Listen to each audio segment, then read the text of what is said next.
సొసైటీలో ఒక మంచి పని చేయాలి అనుకున్నప్పుడు ఖచ్చితంగా ఇలాంటి రాళ్ల దెబ్బలు, శ్రీరాముడికే తగిలిన దెబ్బ ఆఫ్టర్ ఆల్ మీకెంతండి? అవునా? పంచపాండవులకు తప్పని బాధ మీకెందుకు? ఏడుకొండల వెంకటరమణుడికే తప్పలేదు ప్రజల నుంచి బాధ. ఆఫ్టర్ ఆల్ ఒక్క మనిషి మాటలకి యుగమే కదిలింది. అలాంటివన్నీ జరుగుతున్నప్పుడు మంచి చేసేటప్పుడు మామిడి చెట్టుకు రాళ్ల దెబ్బలు పడతాయి తప్ప యాప చెట్టుకో లేకపోతే మర్రి చెట్టుకో పడవు. ఎందుకు అంటే అది చెట్టే ఇదే చెట్టు, కాకపోతే అది కడుపు నింపుద్ది, ఇది నీడనిచ్చుద్ది. రెండు తేడా ఉంది కదా. కడుపు నిండిన తర్వాత నీడ కోరుకుంటాం, కడుపు నిండకుండా నీడలో కూర్చుని ఏం చేస్తాం? అదే ఆపసోపాలు పడతాం ఆకలి కోసం. అలాగా మంచి చెప్పేటప్పుడు మంచి చేసేటప్పుడు చాలా జరుగుతాయి. అవన్నిటినీ మనం ఎదుర్కొనే మంచిని ముందుకు తీసుకెళ్ళాలి. వాళ్ళు అలాగే తీసుకెళ్తున్నారని నేను అనుకుంటున్నాను. Good thing. నేనైతే హ్యాపీగా ఫీల్ అయ్యాను. ఎంతో మంది మాట్లాడాలి, ఎవరో ఒక్కళ్ళు మాట్లాడారు.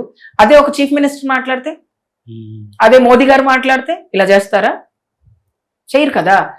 అంటే ఏంటి అంటే పిచ్చుక మీద బ్రహ్మాస్త్రం వేయడానికి కోసం ప్రయత్నించేటువంటి పనులు ఇవన్నీ.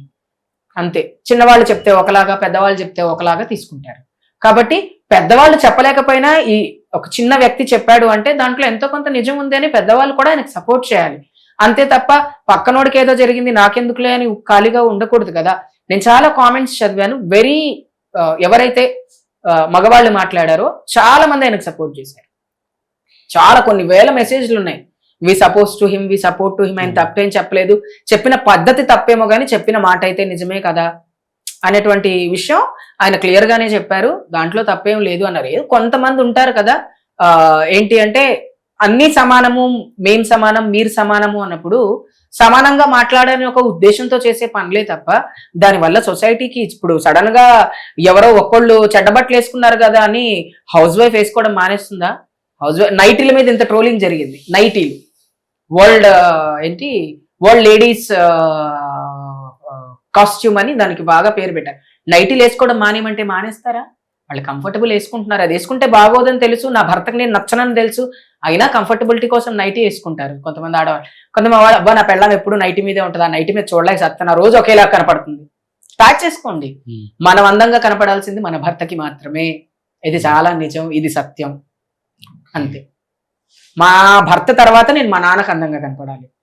ఎందుకు? నాన్న ముచ్చట పడతాడు నన్ను చూసి కాబట్టి. ఆయన కష్టపడి కొనిచ్చిన పట్టులంగా ఉంది కాబట్టి వేసుకొని ఆయన ముందు నిలబడతా, నాన్న బాగుందా అని. ఆడపిల్ల అందంగా రెడీ అయి తిరిగితే తండ్రి బోలెడు సంతోషపడతాడు. అలాగే భార్య కూడా అందంగా రెడీ అయి ఉంటే భర్త సంతోషపడతాడు. బయట ఎలా రెడీ అవ్వాలి, ఇంట్లో ఎలా ఉండాలి అనేది మన మెచ్యూరిటీ చెప్తుంది. ఓవర్ మెచ్యూరిటీ ఇలాంటి పనులు చేస్తుంది.